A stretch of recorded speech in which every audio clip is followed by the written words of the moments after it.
आज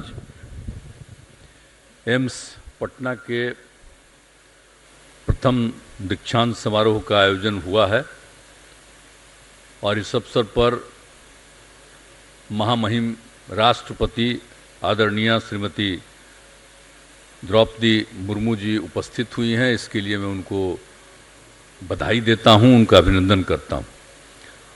और यहाँ पर उपस्थित हैं बिहार के महामहिम राज्यपाल श्री राजेंद्र विश्वनाथ आर्लेकर जी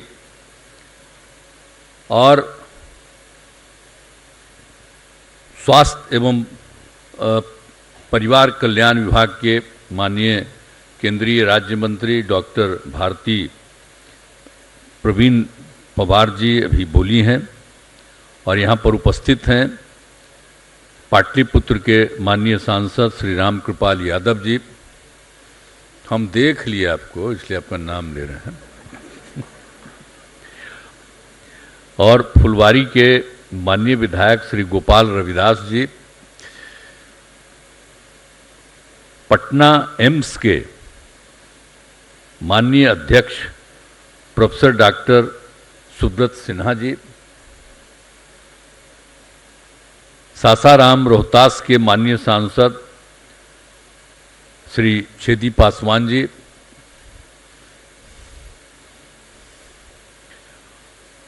और यहाँ उपस्थित हैं पटना एम्स के कार्यपालक निदेशक प्रोफेसर डॉक्टर गोपाल कृष्ण पाल जी।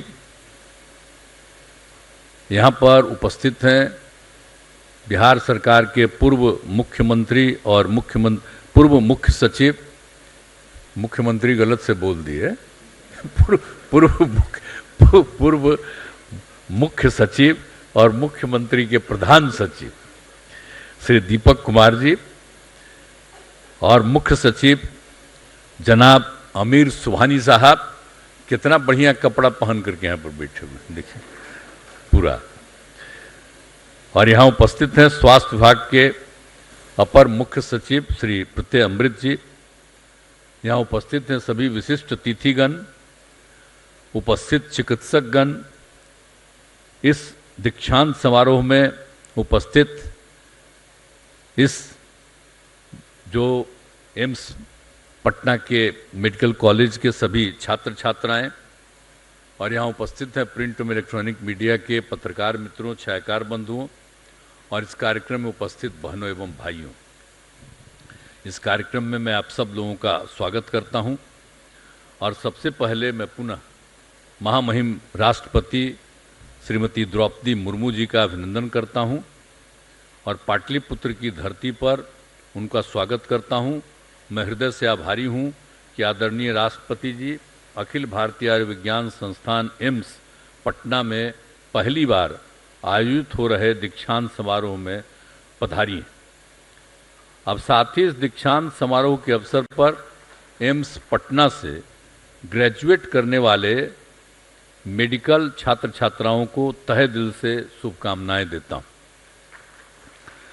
दीक्षांत समारोह पास आउट करने वाले छात्र छात्राओं के लिए गौरवपूर्ण क्षण होता है। आपके कठिन परिश्रम एवं अध्ययन के बाद यह विशेष पल हासिल हुआ है और मुझे आशा है कि आप अपने मेडिकल की शिक्षा का उपयोग समाज एवं राष्ट्र हित में करेंगे। अब आप लोगों को पता ही है अभी, और हमको तो जो याद है हम इसलिए कह देना चाहते हैं। 2003 में तत्कालीन प्रधानमंत्री श्रद्धेय अटल बिहारी वाजपेयी जी, और उनके कैबिनेट में भी हम मंत्री थे, तो उसी समय श्रद्धेय अटल बिहारी वाजपेयी जी के कार्यकाल में अखिल भारतीय आयुर्विज्ञान संस्थान नई दिल्ली के तर्ज पर देश में 3 नए अखिल भारतीय आयुर्विज्ञान संस्थान एम्स की स्थापना की स्वीकृति दी गई थी, और उसमें एक एम्स पटना में निर्धारित करने का निर्णय हुआ था। ये उसी समय की बात है। तो जरा सा अटल जी का बतवा को पूरा याद रखे रहिए, जब शुरू कब से हुआ था। और जब एक बार शुरू हो गया तब बाद में तो बहुत कुछ हो रहा है। तो जो मंत्री भी थी उसको कम में बोल रही थी कि याद करिए जो उन्होंने किया और उन्होंने पटना के लिए सोच लिया कि यहाँ पर भी हम करेंगे। और आपको मालूम है जो दिल्ली में एम्स कब बना? सबसे शुरू में बना। और हम जब बोलिए एमपी रहे हैं तो हम लोगों के इलाके का कोई भी व्यक्ति इलाज के लिए जाता है उसको एम्स में ही नहीं इलाज कराते थे। और हमारा एम्स के लोगों से जो संबंध उसी समय से है। अब आज कल जो कुछ भी हो, अब तो हम ज्यादा यहाँ रहते हैं और तब भी तो हम अपना इलाज के लिए जाते ही रहते हैं वहां। तो हमारा तो सब लोगों से रिश्ता है। लेकिन जब पटना में भी एम्स बन रहा है तो हम पटना में एम्स बनाने के लिए कितना घूमे हैं। अब जितने पुराने लोग हैं और यहाँ के लोग हैं सबको पता है, आ करके एक एक चीज को देखना। अब शुरू तो हो गया था तय 2003 में, लेकिन बाद में जो इसको बनना था तेजी से, तो हम तो जब 2005 में यहाँ हम बन गए मुख्यमंत्री और तब हम कहे कि भाई जरा तेजी से यहाँ एम्स का काम चले। तो उसके लिए हम लगे घूमने कि यहाँ पर जो बनना चाहिए और तेजी से बनना चाहिए, और उसका जगह का भी हम चयन किए हैं यहाँ। और उस समय सब लोगों को हमने कहा, और दोनों विभागों को जमीन मिलाकर आप समझ लीजिए यही हम आकर के देखे थे। और जो कुछ भी था पदाधिकारियों के साथ स्वयं फुलवारी शरीफ जाकर सरकारी जमीन में देखा। और दो जो पशु एवं मत्स्य संसाधन विभाग और जल संसाधन विभाग, ये दोनों का इलाका था। इसी को हमने सेलेक्ट किया, कहा कि यहीं पर बनाना ठीक रहेगा। तो इस सेलेक्ट किया हुआ हम लोगों का, तो हमारा बतवा तो भुलाइए जाइएगा आप लोग, कभी नहीं याद करिएगा। आई जितना मीडिया वाला है कभी नहीं चर्चा करेगा कि कब किया गया, हम दूसरा चीज बोल देंगे उसी को चलाएगा। तो हम इसलिए आज आपको बता रहे हैं, याद करिए इस जगह का चयन किसने किया। एक एक जगह पर आ करके हमारे कुछ अधिकारी सामने आपके बैठे हुए हैं, ये सब मेरे साथ सुबह आ करके और देख करके कहते थे यही ठीक रहेगा। तो ये सब जगह सेलेक्ट किए। तो हम जो जितना किए हैं तो हमारा बतवा थोड़ी बोलिएगा आप लोग कि जब हम लोग काम कर रहे थे तो उसको तो भुलाइए जाइएगा आप लोग। लेकिन अब चूंकि हो रहा है मीटिंग, अब पहले तो जब शुरू हुआ था पहला बार मीटिंग में, तो यहाँ जब 12 में हुआ तो आए नहीं थे। अब मीटिंग जब शुरू हो गया था यहाँ, तो उस मीटिंग में भी हम भाग लिए। लेकिन अब बाद में तो हम आते जाते रहते हैं, लेकिन हम मीटिंग में थोड़ी आए, बहुत साल के बाद मीटिंग में आए। तो इस सब चीज को याद करा देते हैं। जितने आप अधिकारी हैं जरा ये भी जान लीजिए, ऐसा ना हो कि न जानिए कैसे बना। अब भूलिएगा मत, नहीं तो आजकल पुरनका चीजवा किसी को याद रहता है जी। अब नई टेक्नोलॉजी आ गया है, जो भी पुराना हम तो जान के बता देते हैं। आई मीडिया वाले को भी हम बता देते हैं कि पुरनका चीजवा को भूलिए मत। आप तो सबको नोटिस करवे ना करिएगा, यहां तक कुछ पत्रकार बैठा हुआ उसको तो मालूम है, लेकिन चर्चा करेगा बेचारा। अब उसको अधिकार है चर्चा करने का। लेकिन जब हम घूमते थे तो ये लोग नहीं आता था मेरे साथ। तो इस जगह को सेलेक्ट किए, अब कितना बढ़िया बना है। और उसके लिए हम लोगों ने जगह चुना, और भी उसमें हम जो भी 72 एकड़ था और फिर 100 एकड़ की बात किए थे, तो हम लोगों ने एडिशनल उसके लिए और भी निजी जमीन कर दिया, तो कुल 102 एकड़ कर दिया। और इसके लिए प्रारंभ करने के लिए, जल्दी शुरू करने के लिए, उस समय जो केंद्र में सरकार थी और उसके स्वास्थ्य मंत्री थे गुलाम नबी आजाद। तो हम तो भाई अपोजिशन में एमपी रहते थे, वो लोग तो वहीं पर रूलिंग पार्टी उन लोगों का हो गया था। हम लोग तो श्रद्धेय अटल जी के साथ थे ही, लेकिन ये लोग अब वो सब सुनते रहता था मेरा, तो वो लोग तो सब जानता था। जब वो बन के मंत्री यहाँ पर आए, हमने कहा कि अरे भाई तेजी से काम काहे नहीं कर रहे हैं। इसको जब शुरू कर दिए थे, श्रद्धेय अटल बिहारी वाजपेयी की सरकार में तय हुआ, इसको आप लोग शुरू काहे नहीं कर रहे हैं, तेजी काहे कर रहे हैं। बहुत बार हम उनको प्रेरित किए, और तब जाकर के वो लोग किया कि देखिए हम लोग सब चीज करवा रहे हैं, आपको अगर दिक्कत है तो हम ही लोग पैसा लगा करके शुरू कर देंगे। तो अंत में वो भी करना शुरू किया, और करना शुरू किया तो लगभग सभी तरह से हो गया। और 25 सितंबर 2012 को पटना एम्स का उद्घाटन हुआ। तो उस उद्घाटन में भी तो हम भी आए थे। और उसी समय ये सब शुरुआत हो गया और इसको 13 में एम्स चालू हो गया। तो उसी समय से चालू है, तब से हम कितना बार आते हैं। अब इसीलिए अब आप समझ लीजिए कि अभी 960 बेड उपलब्ध है। यहाँ पर सभी प्रकार की सर्जरी और अन्य जटिल रोगों का इलाज हो रहा है, बहुत अच्छा इलाज हो रहा है।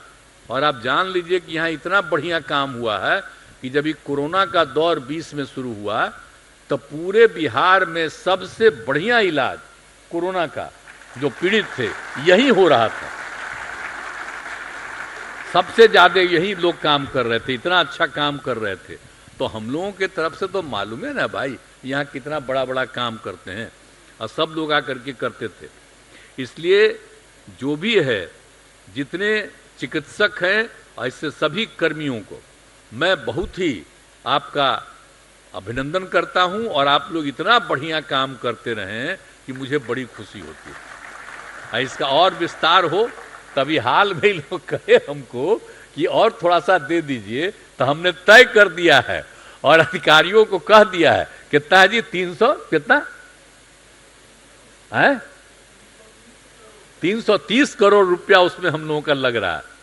और आप लोगों ने और भी चाहा था करीब करीब 25, तो हमने कर दिया 25 या 27 है। तो उसके लिए हम लोगों ने बगल का तय कर लिया है, वो भी आप लोगों को हम लोग अलॉट करने वाले हैं। और आपको उसको और भी इसके साथ घिरने, इसमें और कोई चीज की जरूरत होगी उसके लिए भी राज्य सरकार की तरफ से आपको सब सहूलियत हम लोग करवा देंगे, ताकि ज्यादा से ज्यादा आदमी का यहां पर इलाज हो सके। तब मेरा बात मत कभी करिएगा, लेकिन हम सब मदद आपको करते रहेंगे। हम तो आज ही आप लोगों के बीच में बोल दिए, हम सबको तारीफ करते रहते हैं, लेकिन इसके लिए कोई जरूरत नहीं। और कोई पत्रकार को हम नहीं कहेंगे कि मेरे बारे में भी यहाँ कुछ बोलिएगा, मत कुछ बोलिएगा, हमारा कुछ मत बोलिएगा आप, फालतू बात है। आज हम दूसरा जगह बोले हैं तो उसी में अंड बंड बोल दिया। वहां पर हमारा जो पुरनिका सत्य यहीं पर बैठे हुए ना बीजेपी, तो उस समय भी बहुत लोग बैठे हुए थे, तो हम उसी समय उनको कहे कि अरे याद न है भाई, यहां पर जो किए थे आप साथे थे, भुलाइएगा नहीं। तो बेचारे ताली बजाने लगे। तो जितना कम्मा वहां किए उसको छोड़ करके तो यहां पर भी सब कम्मा छोड़ दीजिएगा, इसलिए हमको उससे कोई मतलब नहीं है। यहां पर जो कुछ भी काम के लिए जरूरत होगा हम सब तरह से, तो कुल मिलाकर के जो भी बोले 25 एकड़ नहीं 27 एकड़ जमीन हम लोगों ने तय कर दिया है, और उसके लिए जो कुछ भी होगा सब तरह से इनको हम लोग पूरे तौर पर सब कुछ करेंगे। और एक चीज जो हम लोग यहाँ पर देखते थे ना कि सब जगह एम्स में जो चिकित्सा के लिए आते हैं तो उनके परिवार के लोग भी रहते हैं, बेचारा बाहर खड़ा रहता है। तो उसी समय हमको लगा कि नहीं साहब, यहाँ पर पटना एम्स से लेकर एक जो कुछ भी है बगल में एक हम लोग बनवा दें यहाँ पर। तो हम लोगों ने पूरे के पूरे तौर पर एक यहाँ पर हम लोग पूरा करवा रहे हैं, ताकि किसी तरह की दिक्कत नहीं हो और लोगों को जो कुछ भी इलाज के लिए अपने लोगों को आएगा उसके रहने के लिए। और हमने कह दिया है कि बहुत ही ज़्यादा कोई जो कुछ भी है, कोई 248 बेड का धर्मशाला निर्माण के लिए कार्रवाई की जा रही है, वो भी हम लोग जल्दी करा देंगे। तो ये सब काम आपके हित में करेंगे, जो कुछ भी संभव है हम लोग सब तो देख ही रहे हैं। अब आने जाने के लिए किसी को दिक्कत नहीं हो तो एक एक चीज न बनवाए हैं। अभी सब लोगों को लाया गया है, राष्ट्रपति आए, सब आए, कौन राष्ट्रवा से आए आप सोच लीजिए। अब कब बनवाए, 12 एकड़ एलिवेटेड हम बनवाए, और यहाँ पर तो सामने बैठा हुआ है बेचारा अधिकारी हमारा। तो आप सोच लीजिए कि कितना उसके लिए तेजी से हम लोगों ने काम किया और चारों तरफ करवा रहे हैं, ताकि लोगों को आने जाने में, और चारों तरफ और काम हम लोग करवा रहे हैं जान करके, ताकि किसी को भी यहाँ आने में, चाहे वो बाहर का हो, उत्तर बिहार का हो या दक्षिण कहीं का भी इलाके का हो, उन सब लोगों को यहाँ कोई आना चाहे उसको आने जाने में सहूलियत हो, उसके लिए भी हम लोग सब काम कर रहे हैं। तो इसीलिए ये सब काम तो हम लोग करते रहेंगे। आप लोगों को जब भी मदद करे, जैसे एक बार मुझको कह दिए, वैसे ही अगर आपको लगे कि पूरे इलाके में जो यहाँ पर का एम्स के लिए और किसी तरह की सहूलियत की जरूरत है, राज्य सरकार पूरा का पूरा आपका सहयोग करेगी, आपको मदद करेगी। हम इतना आपको कह देना चाहते हैं, आश्वस्त करना चाहते हैं। और आज के इस अवसर पर आपने मुझको भी बुलाया, इसके लिए मैं आप सब लोगों को बहुत बहुत धन्यवाद देता हूं। और यहाँ पर जो महामहिम राष्ट्रपति जी के यहाँ पर उपस्थिति से मैं पुनः आभार व्यक्त करता हूं। और आपने इस अवसर पर उपस्थित होकर कार्यक्रम की शोभा बढ़ाई और बड़ी लोगों को खुशी हुई है। आप जब यहाँ पर हुआ है तब पहली बार ना आ रहे हैं, तो इसीलिए महामहिम राष्ट्रपति जी उपस्थित हुई हैं, तो बड़ी सब लोगों को खुशी है कि आप आ गई हैं। तो इसी तरह से यहाँ पर उपस्थिति हो रही है, तो इसके लिए मैं आपका अभिनंदन करता हूँ।